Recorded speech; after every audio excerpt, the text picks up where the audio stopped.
Ramos tiene varios libros publicados. A partir de la lectura de su libro, doña Imelda, nosotros queremos, ante todo, que usted nos haga una presentación de las motivaciones que la llevan a escribir esta novela que yo le decía a Gladys que presenta, que es un gran acto de valentía de su parte. Esto ha sido para mí una catarsis que usted ha hecho y que quiere dejarle a las nuevas generaciones todos unos saberes, unos conocimientos que para que no se repitan jamás. Porque la verdad es que tenemos una historia de pavor, de miedo. ¿Cuál ha sido su inspiración realmente para usted escribir esta nueva obra? El pavor llegó en un convertible azul. Sí. Gracias, Rosina. Un gusto. Ya eras una referencia muy importante a través del Club Café Macondo. Un club de lectura al que yo llegué por amistad con Arielina Oviedo.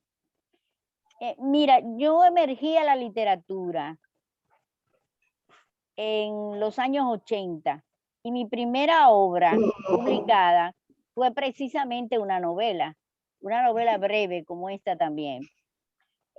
Obtuve el premio de narrativa en el Ateneo Minerva Mirabal de Salcedo. Y esa novela breve, El despojo o Por los trillos de la leyenda, ya se ha editado 2 veces. Ya se ha editado 2 veces y está agotada. Y el otro día me decía Ángela Hernández que ya era tiempo de volverla a reeditar para una tercera. Es decir, que yo entré por la novela breve a la literatura, aunque escribía hacía tiempo y hacía mis pininos de poesía y tal y tal. Pero fue a raíz del premio, yo concursé con esa novela y gané ese premio narrativa y me publicó la obra la editora Taller a instancias de uno de los jurados de ese concurso, que fue don Virgilio Díaz Grullón, gran narrador, amigo, que a partir de ahí fue un gran amigo y mentor, y él le dijo a José Israel Cuello y Lourdes Camilo de Cuello, de la editora Taller, ustedes deben publicar esa novela porque esa novela de Melda Ramos es fascinante. Entonces ellos se comunicaron conmigo y yo publiqué esa primera novela. Bueno, después de eso, entonces, mis publicaciones fueron cuentos. Publiqué cuentos breves, pero publiqué un segundo libro que me dio verdaderamente muchísima satisfacción, bueno, hasta el día de hoy. Es una colección de 21 cuentos que se llama De oro, botijas y amor. Y son unos cuentos, unos relatos que fueron para mí muy lúdicos y muy necesarios en aquel momento. Después fueron cuentos breves, lo del Angelario Urbano, y he seguido con el relato. Publiqué luego Los oficios y placeres de Mira al Valle, que están entre el relato y el cuento, pero que para Mora Serrano son micronovelas. Y ahí entonces entré dentro de la narrativa a nivel micro y trabajé entonces este libro que se llama Cuentos Diminutos, donde reúno mis microficciones. De manera que la narrativa, yo como que el abanico de la narrativa como que se va abriendo, pero verdaderamente el género que amo y el género que está en mi horizonte hace mucho tiempo es el de la novela breve. Y eso es lo que estoy haciendo. Después de esta, estoy con otra novela, también breve. Ella dice las motivaciones. Pues mira, Rosina, te voy a contar que a raíz de la pandemia, yo me puse a revisar para corregir, reestructurar otra novela breve que escribí en 1999 y que estaba guardada ahí, hibernando, como le llamo yo, en mi archivo. Entonces, la retomo y empiezo a reestructurar, cambio el título, cambio los nombres de los personajes. Y cuando creo que sí, que ya voy en ese fluido, que es la novela breve, que en eso se parece al cuento del fluir constante, de pronto me volvió una imagen de un hecho que ocurrió real, ya no es ficción, sino real. Yo vi en la televisión de una señora de la altísima sociedad que fue golpeada brutalmente por su esposo. Y fue un escándalo y tal.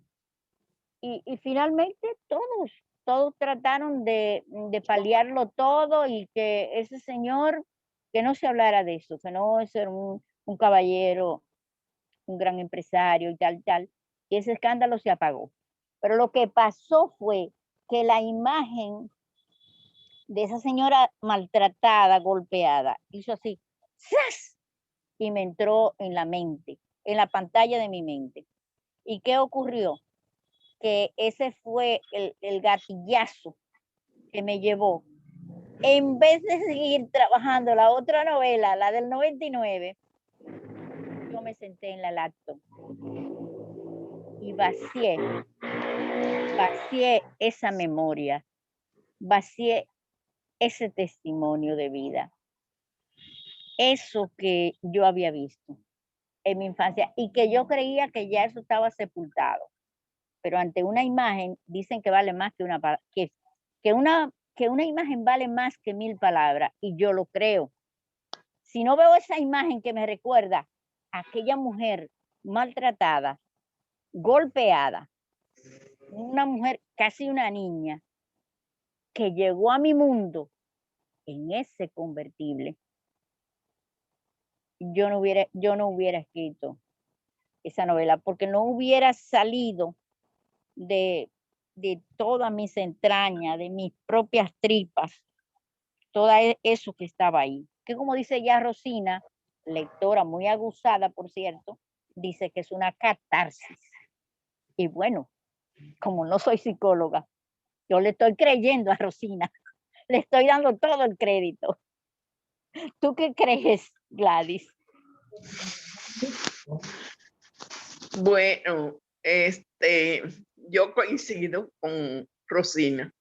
Realmente a mí el obra me resultó fascinante y muy creíble. O sea, todo lo que tú dices, es una de las cosas para mí más importante en una novela. O sea, que cuando yo la estaba leyendo, no pensaba que estaba leyendo una novela y que tú estabas inventando, sino que para mí todo era real, porque tú, la técnica que tú usas es tan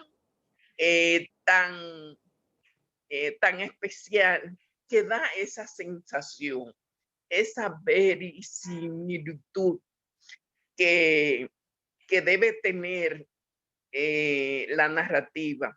Y uno realmente, o en el caso tuyo, realmente a mí me impresiona mucho, porque te lo juro, para mí, como si fuera todo autobiográfico, porque que yo, o sea, tú logras convencer a uno de lo que escribes.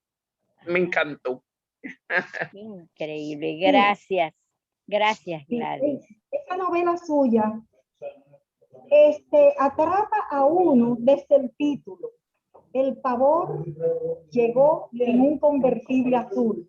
Uno quiere indagar enseguida, es un misterio, el convertible. Entonces, ese misterio de este vehículo que llega a esa campiña y que lo cubren, y todos los enigmas, todas las intríngulis que tienen que ver con esa niña que quiere saber qué pasa con esa pareja, que por cierto es una pareja muy desinhibida ya de ciudad, es una pareja citadina, Son personas Sí. que tienen otro nivel cultural Sí, de sí, desarrollo y esta niña queda impactada por esta pareja que llega. Y como totalmente. la abuelita les combina a los niños que no se atrevan a decirle a ningún vecino que hay una persona extranjera en la comunidad, porque eso significaría un terror demasiado grande, que es lo que significaba la época de 30 al 61 que vivimos, Sí, sí, sí, sí, sí. la tiranía de... Verdaderamente. Sí. Sí, Entonces, entonces esa niña, usted lo narra de una manera esa tan niña, vívida. vamos con la niña, vamos a ver, ¿qué tú opinas? Bueno, esa niña responde a toda la cultura del campo, es una niña sumisa, buena, temerosa, pero que no es con la niña de hoy, no es la niña de hoy que Para tiene nada. tantos recursos, y usted logra sumergirnos en ese ambiente rural que la niña tiene tanto temor, pero a la vez que la niña es todo muy extraño lo que está pasando ahí con esa pareja que llega a donde su abuelita le han dado acogida, pero que nadie se entere, que el Para, alcalde pedáneo no sepa nada de sí, esa nueva pareja, sí, y mucho sí, menos a nadie que le pregunte. Entonces esa niña es maravillosa, es una niña curiosa que es capaz de taparse el rostro para ella seguir investigando. Es una niña que rompe los moldes también, a pesar de que es sumisa, pero es una niña curiosa, inteligente, que no ve que las cosas son así por así. Ella tiene esas interrogantes que tiene que sí. satisfacer su Por- curiosidad.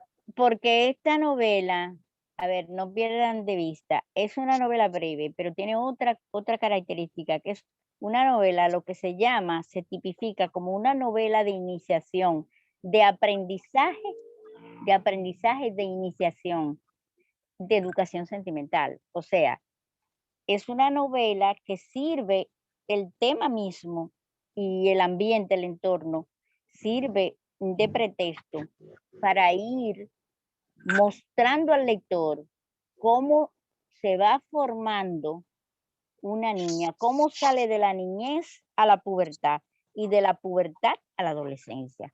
Entonces, mostrar ese proceso que yo pienso que solo las mujeres lo podemos describir y solo una niña podía servir como instrumento para desarrollar las técnicas adecuadas de lo que es una novela de aprendizaje, de formación o de iniciación. Por ejemplo, la cuestión de la pareja que tú dices, no era frecuente. O sea, cuando una niña en ese nivel de inocencia, de candor, empieza a ver las escenas que ve, son las que la van a iniciar en la educación sentimental. Comienza a preguntarse sobre el amor, por ejemplo, porque nunca vio eso, nunca vio esa interacción a su alrededor. Todo era muy tapado y muy cubierto.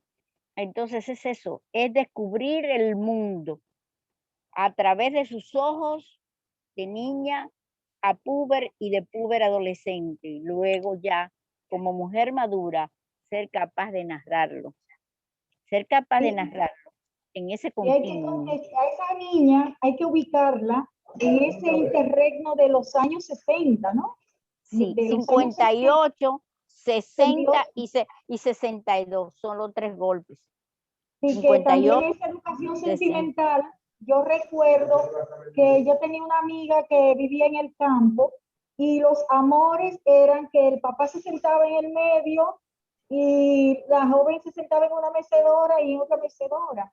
El Por novio supuesto, llegaba a las 7 de la noche y a las 7:30 tenía que irse. tenía que Es decir, que irse. no lugar a ninguna intercambio amoroso. Ni Y esta intimidad muchacha para nada. en el convertible azul rompe con todos los moldes que ustedes tienen ya, teníamos establecidos. Claro.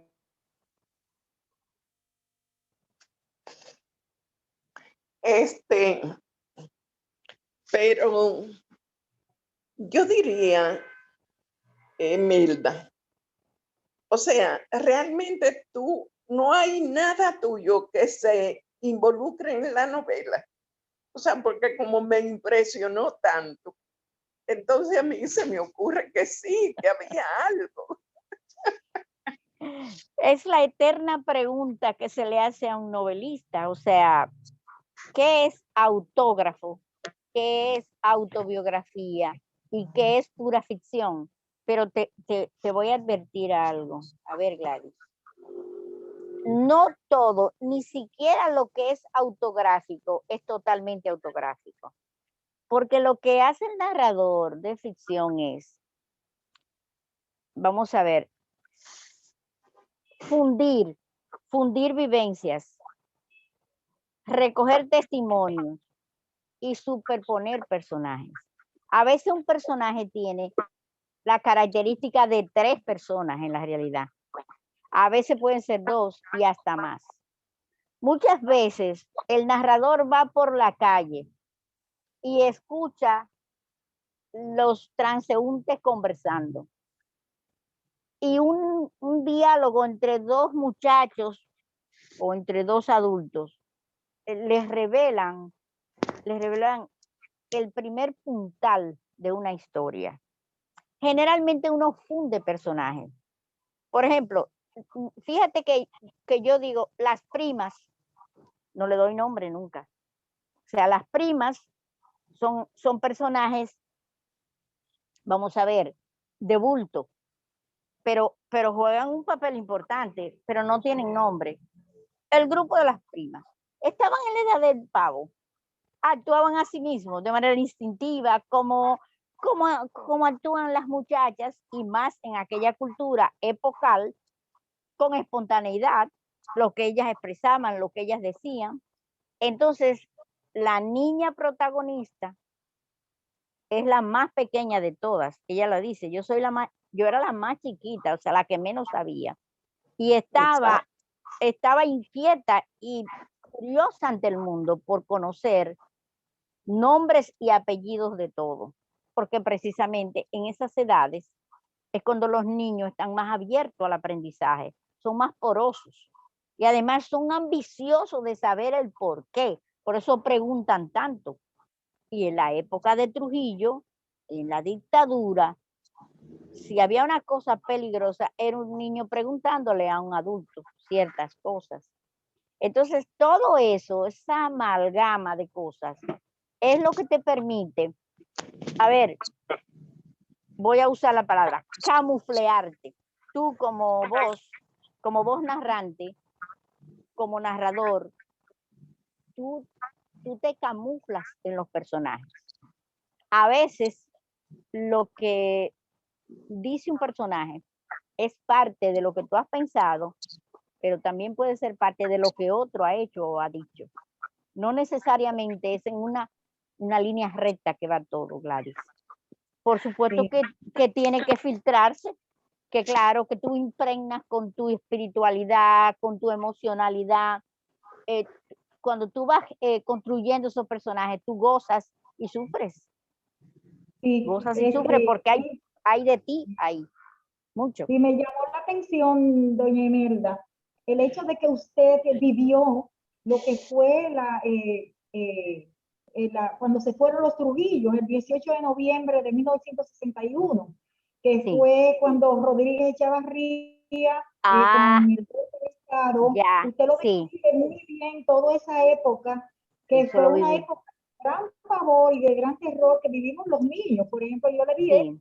que yo vivía en Santo Domingo y pude ver lo que eran los paleros que venían y daban golpes a los que no eran trujillistas, y los Una que época. venían a tumbar las puertas de los calieses, que venían y derribaban las casas y se llevaban en un santiamén todas las pertenencias y Así todo. mismo. Y previamente ya se habían marchado de las casas, que fue lo que Sí, pasa al final de su novela. Usted lo sí, narra muy bien cuando llega el militar a sí, decirles que le dé un lugarcito porque ya andan buscando a la gente.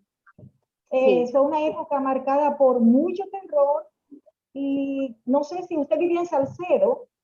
¿Usted vivía en Salcedo? allá se pudo también ver todo esa. Lo vivimos todo. Eso lo viví de manera vívida, se puede decir. Se puede redundar a sí mismo.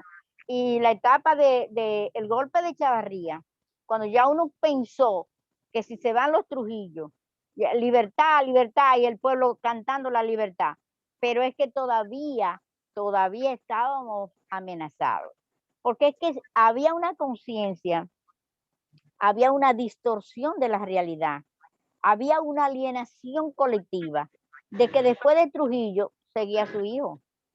Era un imperio, una dinastía con un sucesor, y teníamos que ser sometidos bajo ese príncipe, ese delfín que iba a sustituir a Trujillo. Cuando las cosas empezaron a ser de manera diferente, claro, se movió el piso y hubo una gran incertidumbre nacional, colectiva. Y yo esa sentía, incertidumbre que usted narra también, de que dijeron que iban a envenenar las aguas. En San Cristóbal eso lo en San Cristóbal lo dijeron también. iban a envenenar las aguas del acueducto, y usted lo narra muy bien, que la gente se iba de la ciudad, iban a los ríos, porque como se corrió la voz de que ellos se iban a ir, pero iban a envenenar las aguas. No sé si era el Radamés Trujillo que había. María Martínez fue la viuda de Trujillo. Esa era su venganza. Ella dijo, esa fue la voz popular, ¿eh? A lo mejor no fue así, ¿eh? Porque un novelista se alimenta de las voces colectivas y recoge lo que hay en el imaginario nacional.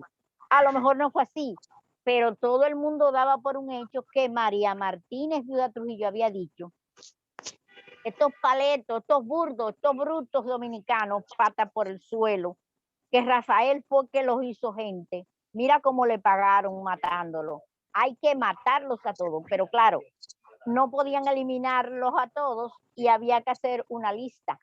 Esa era la operación Luz Verde. Así mismo fue. Eso es real. O sea, hay una mezcla ahí de la realidad con la ficción. En este caso, la ficción es el sentimiento nacional, que a lo mejor era una demesura, una exageración. Quizás no fue así, pero eso es lo que estaba sintiendo todo el mundo. Sí, se recuerda eso. Usted logra penetrar en ese interregno. Entonces usted recuerda lo de las hermanas Mirabal, que después que las desaparecen y las asesinan, fueron del gobierno allá. Claro. Eso era otra cosa, que eso fue un sentimiento que quedó en la comunidad, que nadie lo había escrito, nadie lo había contado, pero nosotros lo vivimos. Y eso salió sin que yo lo planificara. Es que eso lo vivimos así como está contado. Pero tú sabes lo que es eso. Es que los consejeros de Trujillo le dijeron que para quitar esa idea, sobre todo en los planos internacionales, de que él había mandado ejecutar a las muchachas, que lo que había que hacer era acercarse a esa comunidad para congraciarse con la familia, que todo el mundo viera que él era inocente. Mira, oye cómo es que es la política, que de inocente no tiene nada. Sus consejeros le dijeron eso y él accedió. Entonces se planificó que él viniera a Salcedo para ir a la comunidad de Conuco, frente a la Casa de Patria, donde habían amanecido celebrando los asesinos la muerte de las muchachas. Eso fue así, igualito. Ahí no hay nada puesto. Pero claro, lo que nosotros vivimos de puerta adentro, yo creía que había que contarlo y lo conté. Y ahí es que está su valentía. Yo la felicito, de verdad que sí. Por eso yo digo que usted saca de dentro parte de nuestra historia tan terrorífica, porque de verdad que era una época de terror. Yo le puedo decir que yo nací en 53 y en el 61 tenía casi 8 años. Y recuerdo esos hechos con un terror terrible. Yo recuerdo que cerré la casa de mi madre mientras mi mamá era muy curiosa. Ella fue a mirar fuera todo lo que estaba Sí, pasando en la sí, casa, sí. que entraron y en 5 minutos vaciaron esa casa. Y de noche también veíamos pasar los tanques de guerra, porque había lo que se llamaba toque de queda El toque nacional, de queda y la ley marcial. y la ley Te marcial, que te la gente no podían podía disparar. salir Claro, claro. cualquiera. Y todos esos hechos estaban sucediendo concomitantemente así. Y esa Navidad con Libertad, ¿no? Navidad con Libertad de ese año Sí, 61, sí, que lo sí, celebramos, Navidad con Libertad, Navidad con claro. Libertad, fue un tiempo de todas esas, pero había un miedo, el miedo se sentía, y es un miedo que yo digo que quedó estampado en lo que don Toñito Saglur define como la paranoia del dominicano, que la La gente le preguntaba, paranoia. la paranoia del dominicano, y a nosotros nos criaron así, con el silencio, como usted dice, silencio. ¿Por qué? Porque hasta las paredes escuchan, las Claro, paredes escuchan, escucha el vecino, y el vecino, si vio que usted no fue al meeting de Trujillo, usted podía perder su trabajo o por podía ser supuesto. llevado a un foro público, Desde al luego, foro público. Es decir, que fue una época de mucho miedo, y eso yo lo viví siendo una niña. desde luego que Un sí. adolescente. Y eso hay que decirlo, porque no se dice mucho. Eso que ustedes ven las realidades personales también, porque me Sí, encantó el punto cuando usted dice que venía una vecina a visitarla ya al final de su novela, y ella le contaba de que estaba siendo acosada en el trabajo. Ella estaba siendo sí, acosada en el trabajo, sí, pero sí. que usted no le dijo a ella. Usted en cierto modo siente una cierta, un sentimiento como De de culpabilidad. culpabilidad, de culpabilidad en el fondo, Sí, pero por ignorancia, ¿no? Por ignorancia. En estos días es que vemos cómo el acoso sexual ha salido a la palestra, y cada uno puede decir si está siendo acosado, pero mucha gente no lo decía porque temía de que la despidieran del trabajo. desde luego Y, que esa, sí. y ese hecho que usted narra, de verdad que es muy revelador de una actitud de transformación de la mentalidad de la mujer, de cambio, un cambio de pensamiento. No, tú no tienes derecho, nadie tiene derecho a acosarte en tu trabajo, porque tú vas a realizar una función. Pero eso lo vemos hasta ahora mismo. Se sigue Estamos viendo dando, se sigue dando. pero Ah, bueno, hay casos. Y también todo ese temor, muchas mujeres que se ven acusadas y no se atreven a decirlo. Este es un caso muy, muy fuerte que usted narró, que esa vecina venía a contarle y usted no tuvo la valentía de decirle, pero mira, por el denuncia a trauma que había tu desde la jefe, niñez. del miedo inculcado, un miedo Absolutamente, terrible. absolutamente. Lo Y has era posible captado. que nos acosaran en el trabajo y uno se quedara callada por temor a que no decir nada, Sí, sí. a no decir Entonces, la verdad. eso se sigue dando y ya se da a otros niveles, porque hay otro nivel de conciencia. Pero las personas que vienen de la época de la dictadura, que tienen eso dentro, es como dice Saglur, es esquizoide. Por un lado tú sientes de que no puede ser, y por el otro dice, no, no, no, no, no digas nada, no. Tú sabes bien que el hombre siempre es el que tiene la razón.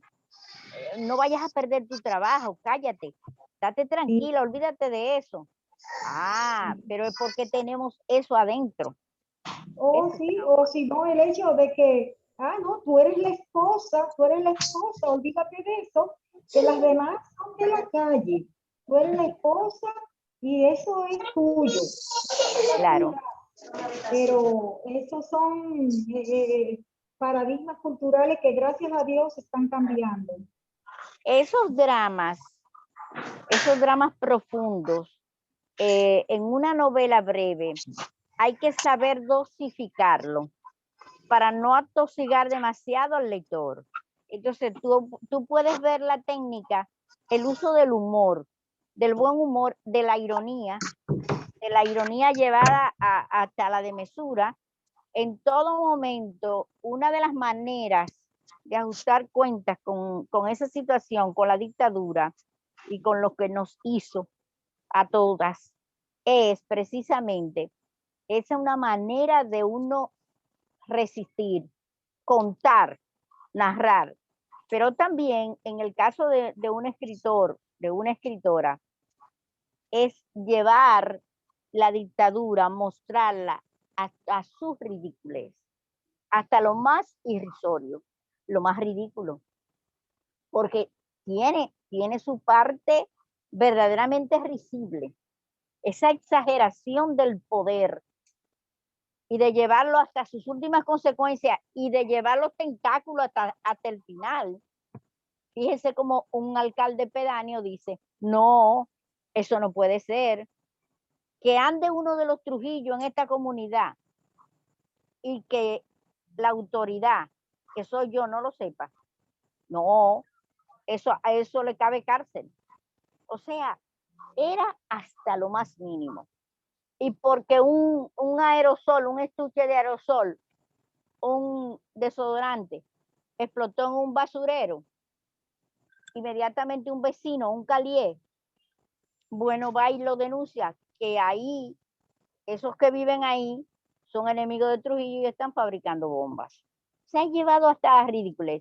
Y como un envío, porque viene de Puerto Plata o de fuera del país, antes de entregarle ese correo a esa persona, primero tiene la autoridad del alcalde que saberlo, o sea, violarle la correspondencia a las personas para saber qué es lo que está pasando. Entonces, es llevado hasta lo más irrisorio del ejercicio del poder, la ibris que yo digo, el enfatuamiento, que solamente se puede comparar con el Imperio Romano. Ya ves que varias veces sale la cultura romana, alusiones, connotaciones y denotaciones a Roma, a la Roma imperial, donde los césares eran dueños de la voluntad de todo el mundo y disponían de la vida de todos. Así vivimos. Sí. Fue así que vivimos. Entonces, Así es. me río de ellos, o sea, los ridiculizo. Saco lo que es más ridículo de todo. No todo lo dramático, lo grandilocuente, sino también esas partes estúpidas, porque eso es una manera de ajustarle cuenta. Sí, qué bien, qué bien. Usted hace un recorrido histórico muy interesante porque también menciona el abuso que se cometió contra la escritora de las 3M, Melba Melba Marrero. Marrero de Munné. Las 3M, esta mujer que de golpe y porrazo se supone que quizá ese cáncer le vino de tanto dolor, ese cáncer en la de cara. Tanta presión De social. tanta presión que tuvo, porque era una mujer fuera de serie, sin lugar a dudas. Totalmente. De golpe y porrazo, este crítico literario hace esta crónica perversa, queriendo a solicitud de la matrona, doña María Martínez, que pretendía que se le diera el premio Nobel. Imagínese. Por un libro que supuestamente le escribió Almoina, el español. Muy interesante todo lo que usted menciona, todo.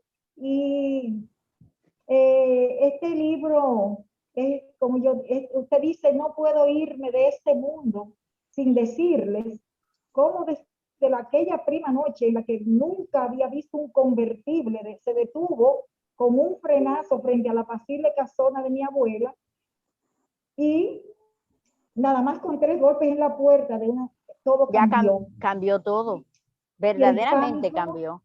El pánico se metió en las entrañas de todo como un rayo y aún pervive como una segunda naturaleza. De eso no se puede uno sacar, eso no se saca tan fácilmente. Sí, muy bien. Entonces todo usted lo narra de una manera muy interesante que combina lo personal con la historia de nuestro país, una historia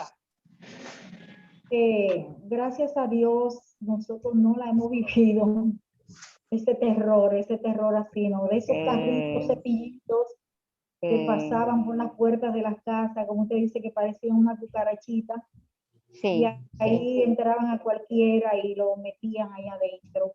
Yo ¿Y qué te, recuerdo, sí, ¿y qué te pareció la abuela? Que le ay, tenía la terror a abuela, esos carritos.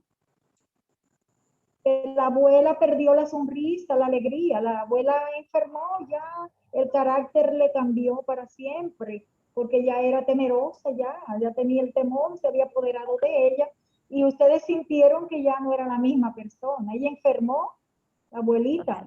Totalmente. Ujú. El Pero día de Pero- ese día, sí, el día de la visita de Trujillo aquí, que vino a Tenares, que hubo un desfile, que él iba a almorzar allá en una de las casas residenciales, las casas victorianas del campo, frente a la casa de Patria Mirabal.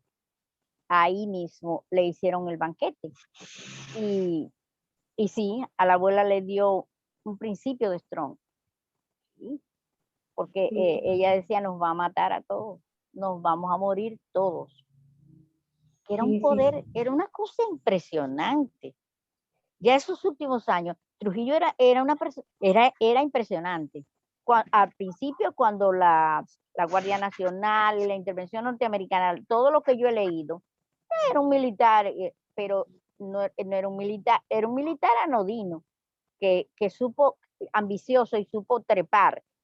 Pero ya al final, aún esa locura de él y esa infatuación del poder, él impactaba a las personas. La presencia de él impactaba. Daba sí, miedo. sí, claro que sí. Sí, bueno, hasta la nieta de Trujillo escribió un libro, es Sí, espeluznante, no sé si usted lo ha leído, eh, del abuelo, lo que ella cuenta, sí, que María Martínez no quería que tuviera un hijo con su madre, sí, Ramsey, que Ramsey no quería. sí. Esa señora era un poder omnímodo, Hacía absolutamente. abortivas, Y, y esta niña, y el libro de Sabrina Román, ¿has leído Nuestras lágrimas saben amar? Ay, por Dios, el que lee eso. No, no, pero eso no, es terrible. Y luego Gladys, yo lo tengo ese, si lo quieres leer, sí, este, ese es estupendo, y el de Pilar Awad Canán, el de la sangre, mi hija me lo regaló.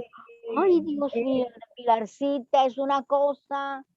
las lágrimas son de tinta, ¿cómo es? De Sí, tinta el sí, mar. La sí, niña, cómo la niña recuerda a su padre y sí. a su Nuestras hermano. lágrimas saben amar, porque es que Sabrina es hija de Pupo Román y Pupo Sí, estaba implicado en la trama, se suponía, el alto militar, secretario de la Fuerza Armada, que él era la persona, el militar que iba a quedar al mando el 30 de mayo, pero las cosas se complicaron, eso no es tan fácil y él no pudo, no le llegó la información real ni a tiempo y todo se sí. volvió, ese hombre fue crucificado como un Cristo Sí, y luego ¿no? lo Y lanzaron. Sabrina lo logra contar porque en la vida, Sí, como ellos eran sobrinos, ellos eran nietos de Marina Trujillo, sí, sí, porque recuérdense que él estaba casado con una sobrina de Trujillo, Pupo Román, sí,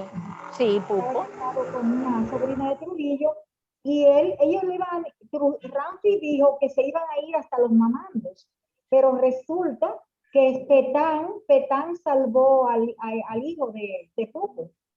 sí, Petán los salvó y a sí, ellos que lograron sacarlos del país, porque es él le dijo, eso, esos son mis sobrinos, ten cuidado, ¿no? Con ellos no.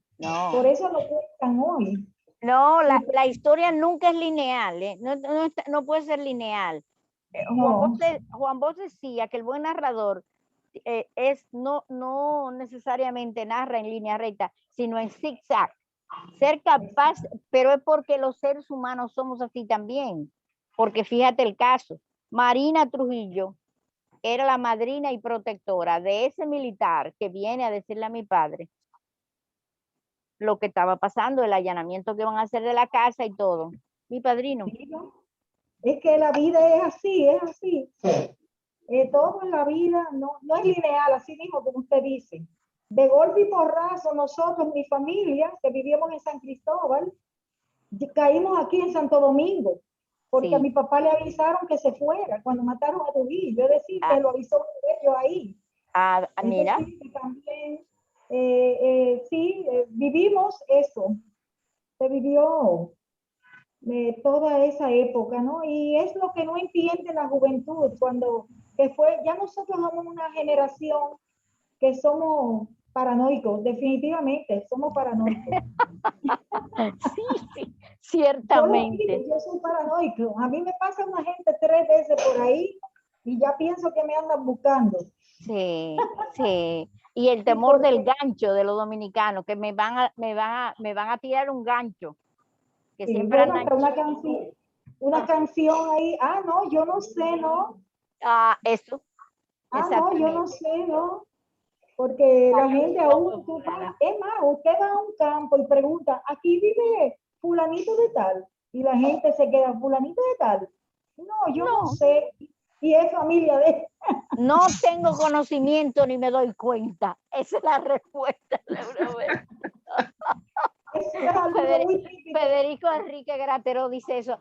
A donde quiera que tú vas y tú preguntas, ¿usted me puede decir dónde vive el señor? No tengo conocimiento, ni me doy cuenta.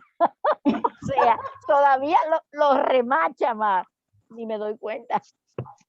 Eso es parte, señores, herencia de la cultura de la época de Trujillo. Exacto. Pues eso yo la felicito y nos ha marcado. Nos ha marcado, sí, Gladys, definitivamente nos ha marcado a todos, porque aunque no vivimos eso, pero no es fácil. Inclusive, muchos enamoramientos del jefe pasaban primero para ver las muchachas a las que le iban a llevar, porque ese es otro capítulo, ¿no? De las muchachas que le llevaban al jefe para que él seleccionara. Sus cortesanos, claro, claro. Eso fue así. Muchas se perdieron por eso. Entonces, esa es la otra parte, fíjate. Qué bueno que tú toques eso. Resulta que no es solo uno el malo. O sea, el villano de esta película no es único, porque y la cohorte que los rodeaba. Es lo que digo al final de los Calieses y de los asesinos de las hermanas Mirabal. Cuando los vi en la causa de las hermanas Mirabal, pero ¿cómo es posible que haya personas que hagan eso? Que haya personas que para complacer al otro, porque aquel otro tiene el poder y debe quedarse y perpetuarse en el poder, ser capaces de acabar con la vida del que sea. Sí. Son seres humanos. Eso es lo que cuestiono. Son hijos de Dios, son mis hermanos, son hijos de Dios. Sí, así es. Los imperios del terror los imponen las masas también. A Hitler lo hicieron también los alemanes. Y a los emperadores romanos también. Sí, ¿cierto? Llevamos dando poderes extra, por eso hay que cuidarse mucho del endiosamiento de la gente, de los políticos. Exactamente. Yo tengo mucho miedo a eso, al endiosamiento, al creer que todo está bien, no todo está bien, y que la gente quiere perpetuarse en el poder. Y no todos, fíjate bien, no era un único villano, sino que habían sicarios y cómplices, ¿verdad? Y cortesanos complacientes. Entonces, no era un único villano, pero tampoco eran solo los hombres los villanos, habían mujeres. Por eso es que digo, en el tiempo de las mesalinas, porque no solo era un tiempo de románticas mariposas. Había mesalinas muy malas, que intrigaban contra las propias mujeres. Sí, la vida es... Así mismo es, bueno, así mismo es. Toda una historia, Gladys. Gladys, Gladys hizo muchísimas anotaciones en el libro, es increíble. La leyenda de Cauca, de Canca, de Canca. de Canca. ¿Qué más? ¿Qué más, Gladys? ¿Qué es lo que tú quieres saber exactamente que son parcelas de la realidad que me tocaron? ¿Qué es lo que sobre todo te inquietó en ese sentido? Dime. Bueno, tú sabes que yo viví la época más o menos como tú. O sea, parece que somos de la misma edad y todo lo que tú narras, ay, yo diría que lo viví a otro nivel, porque yo vivía en un campito muy atrasado. Pero eso de que del secreteo, del miedo, de que la gente hablaba, eh, eh, ¿verdad? Aparte, bajito, y los muchachos tenían poco acceso a lo que se hablaba. Y después uno se dio cuenta por qué era. Pero en ese tiempo uno no lo asimilaba. Y con tu novela, yo pude ver muchas cosas que yo veía en la niñez y no entendía y que se relacionaba precisamente con, ¿verdad? Con la dictadura. Me impresionó mucho. Me impresionó mucho todo, porque tú das muchos detalles que son realistas, como se ha estado hablando. Pero esto de la mesalina, me gustaría que tú ¿cómo te digo? Eh, lo desmenuzara más ahora. O sea, que nos hable un poco más sobre esa parte. Sí. Fíjate, al saber, tener tan de cerca estas historias, la de Carmen Natalia, la poeta extraordinaria, fíjate que es pública la historia y quizá es parte del imaginario nacional, que lo último que le hicieron en la dictadura fue que llevaron un grupo de mujeres, de prostitutas y viciosas al Parque Independencia. Cuando ella cruzaba, sabían la hora cuando ella cruzaba por el Parque Independencia y ahí mismo la desnudaron.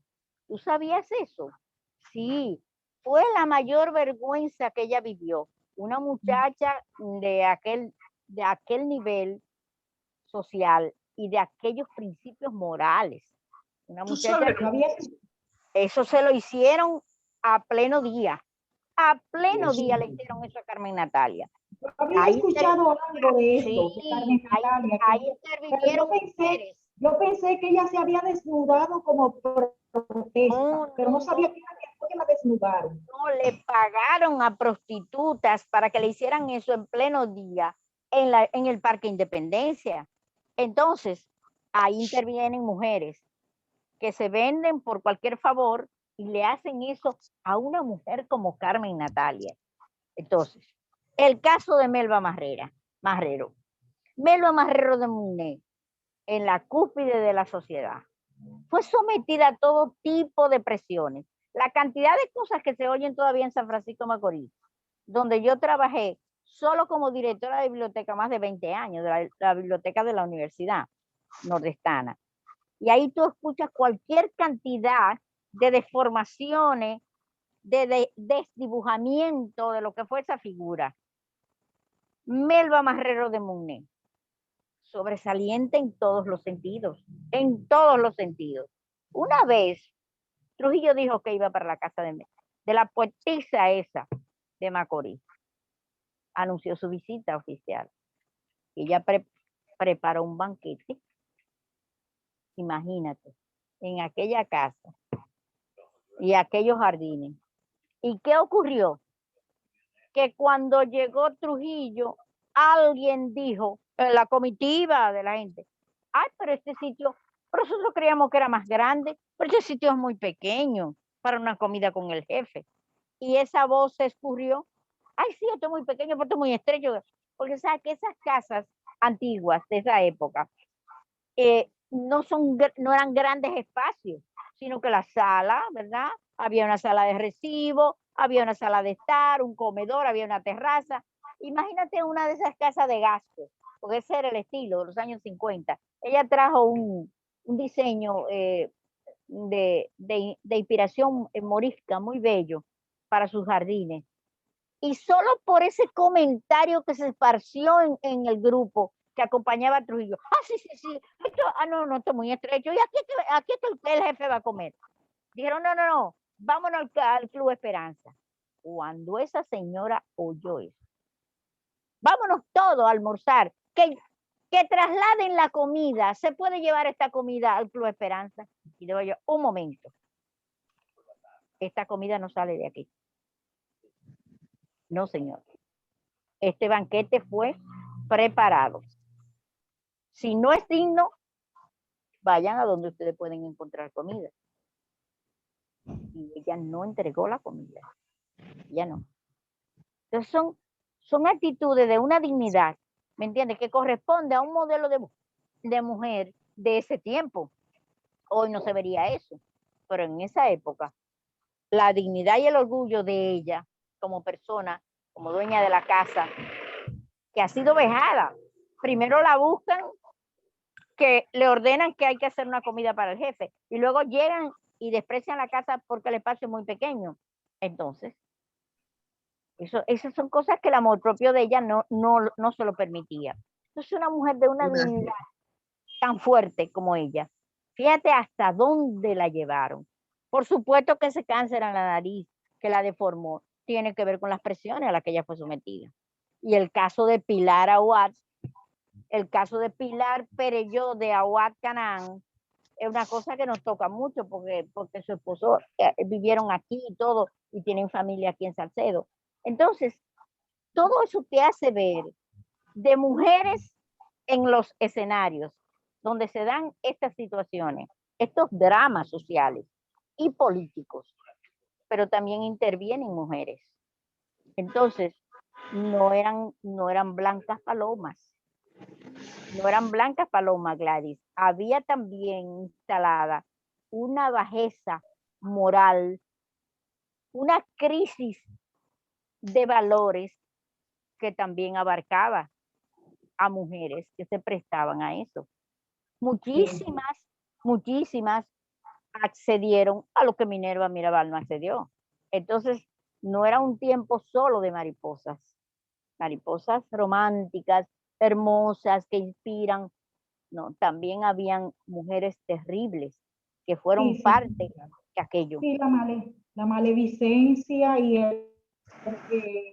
porque recuérdese que el foro público era que alguien pensara que tú pensaste.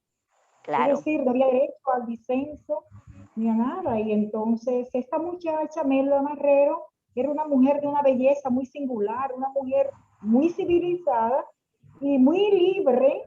Yo creo que para su tiempo fue una adelantada a su época. Cuando la mujer en ese entonces, recuerde Carmen Natalia también, que no quiso ni tener hijos. Carmen Natalia no quiso tener hijos para que no se arrodillaran ante un tirano. Es decir, que son mujeres que ya tienen una convicción de pensamiento muy elevada. En momentos de tener hijos era lo que se estilaba, porque recuérdese que Trujillo daba 500 pesos, pero que no son 500 de ahora, eso significaba algunos 25,000 pesos a las madres que tuvieran más hijos. Es decir, que tener muchos hijos era un sinónimo de ser buena madre. Y ella, Carmen Natalia, inclusive renunció, y ella dice, fue culpa de mi egoísmo en su poema, culpa de mi egoísmo, culpa, pero que no quería ver a sus genuflexos ante el poder. Era una mujer que ya tenía un nivel de conciencia muy avanzado, porque también viene de la familia. Recuérdense que el hermano de ella vino a luchar en contra de Trujillo, vino en la invasión. Claro. Que son gente que tienen ya un nivel de pensamiento muy elevado, porque el poder también, recuerda que Melda, tú eres bibliotecaria, Gladys también, y yo también. el poder, lo primero que aniquila son los libros, que también abordas tú este tema cuando te quitaron todos tus libros.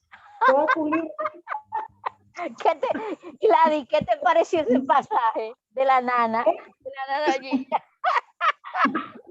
Te quitaron todas tus obras, porque también el poder se fundamenta en la ignorancia.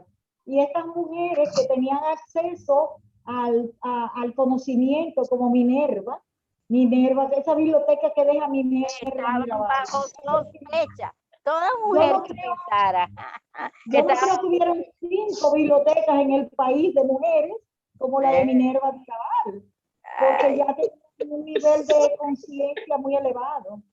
ciertamente, ciertamente. Entonces, ya tú ves, si el solo pensamiento o el cultivo de la mente ya era peligroso. De manera, Gladys, de manera que eso es más o menos lo que quiero mostrar. La realidad de que verdaderamente había una maldad, un maleamiento de la sociedad instalado por ese sistema dictatorial. Mira, y yo creo que se haya extinguido ese maleamiento, ¿no? Yo creo que aquí hay unos niveles de individualismos que llevan en muchos casos a esas separaciones entre las personas que son incapaces de tener un disenso. O estás con mi opinión o eres mi enemiga. O no eres de mi grupo, no me puedo juntar contigo. Es decir, que verdaderamente. Permanentemente, estamos trabajando con el disenso, con la disparidad de opiniones y de ideas, que la gente no tiene capacidad de análisis, sino que necesariamente tienes que plegarte al pensamiento del otro, sin análisis, sin reflexión. O si no, no eres mi amiga, y eso no está bien. Claro. Hay muchísimas cosas que no se han destapado todavía y cosas que nunca se van a confirmar y que solo la novela puede recoge porque la novela es como un cauce, el cauce de un río que se lleva cualquier cantidad de cosas. Por ejemplo, tú ves, el papá de las hermanas Mirabal, eso no se va a confirmar nunca. Él, estando preso, se dice que le pusieron una inyección y eso fue lo que lo mató. A él le pusieron una inyección que lo hinchó desde los pies hasta la cabeza y él murió a consecuencia de esa inyección en la cárcel, pero no hay manera de probar eso. O sea, hay cosas que se suponen, se sospechan o en su día se dijeron y que la mentalidad colectiva lo dio por un hecho, pero que no hay forma de explicarlo, de saber por qué pasó. ¿Ves? Imelda, y qué pena que, fíjate, yo estuve en el Archivo General de la Nación y de Mela Marrero, su novela Caña Dulce, no estaba. Y muchos libros, creo que se editó, la han editado, no sé, Caña Dulce, porque esos libros los desaparecieron todos. Sí, en parte. Todos esos libros desaparecieron. Sí, pero lo que pasa es que fue Trifón, su viudo, que recogió todos los libros que quedaban de ella. Todo el acervo, todo lo que estaban publicados y lo que no se habían publicado, pero que ya estaban impresos, él lo desapareció. Fue la amargura tan grande del esposo, que a su muerte hizo eso. Don Trifón Muné, su esposo. Al esposo. Okay. En su amargura, en su decepción, recogió todo y lo desapareció. Se han empezado a sacar algunos textos, sobre todo los poéticos, porque hay una novela esa nunca más, pero eso fue en la dictadura, Hambre se llamaba, que se la ilustró nada más y nada menos que un maestro como Jaime Colson. Jaime Colson, que era su amigo, él le hizo las viñetas para el libro, las ilustraciones. Y esa nadie la ha encontrado jamás. Porque esa, al decir hambre, ese era el título, ya eso era una denuncia contra el Exacto. título. Hambre, pero a lo mejor no, a lo mejor si tú leías el contenido, no. Quizá era que en una familia había hambre y que sé yo qué. No, no, no.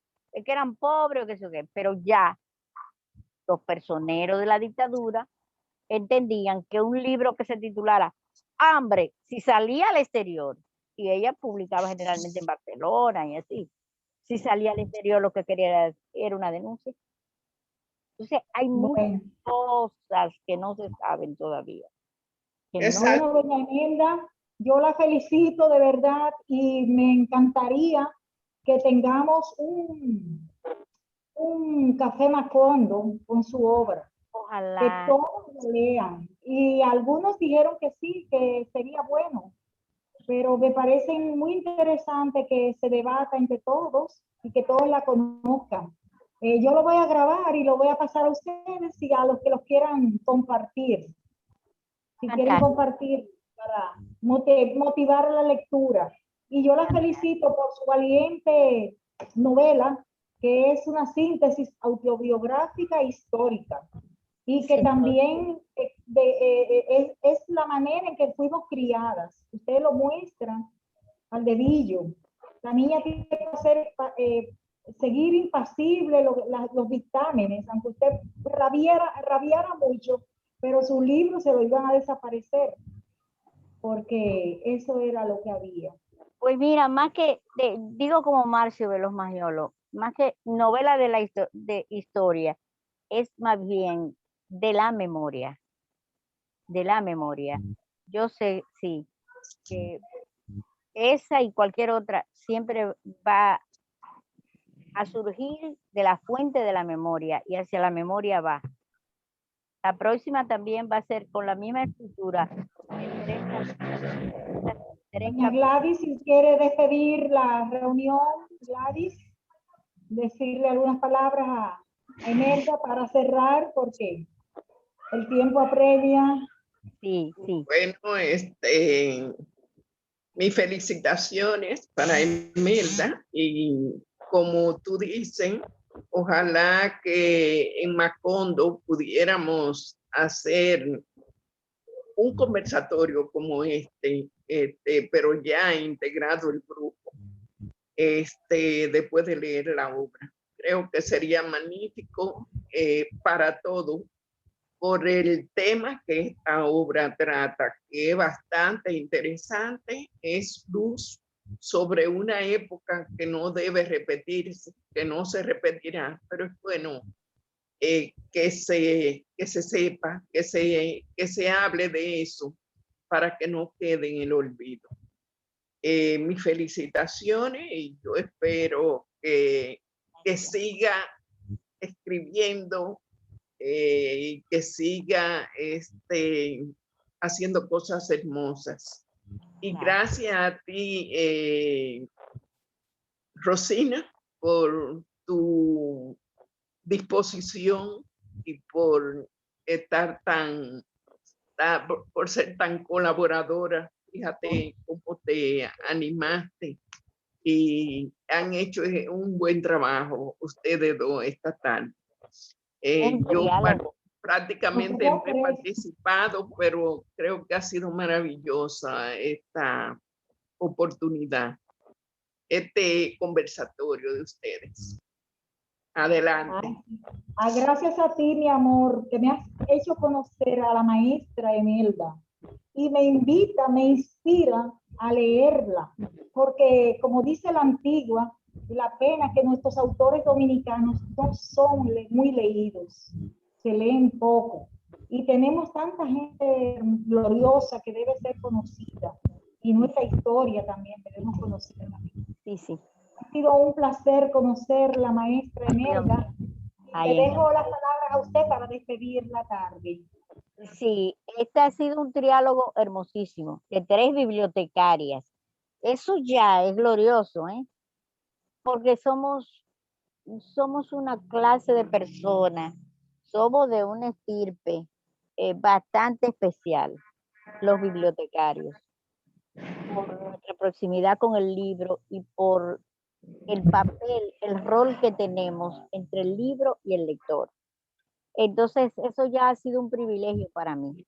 El que alguien haya leído mi novela, haya sentido curiosidad por saber qué fue lo que trajo finalmente el convertible, esto, como para cada autor o autora, es un gozo además. Debo decir de que escribirla, cuando se escribe se sufre, pero también se goza. Y hay momentos que me hicieron reír tremendamente. Entonces, volver a encontrarme con párrafos de la obra, con situaciones, con personajes, siempre es algo que se agradece. Un autor encontrarse con sus lectores en vida, eso es algo impagable, Rosina, impagable. Que Dios te Es un bendiga. abrazo grande y mi deseo de que tengan mucha salud y mucho bienestar todas. Gracias Gladys, gracias Enelda, de verdad que sí. Ha sido una noche maravillosa, un jueves de encanto. Poder Cierto, compartir con Gracias. ustedes estas intimidades y estas reflexiones sí, sí. sobre nuestra vida. Así Qué es. bueno, qué bueno. Gracias a ustedes. Muy Un hermoso. abrazo grandote, mi amor. Encantadísima, Imelda. Recibido, Va. recibido, gracias. Dios guarde. Bye. Va.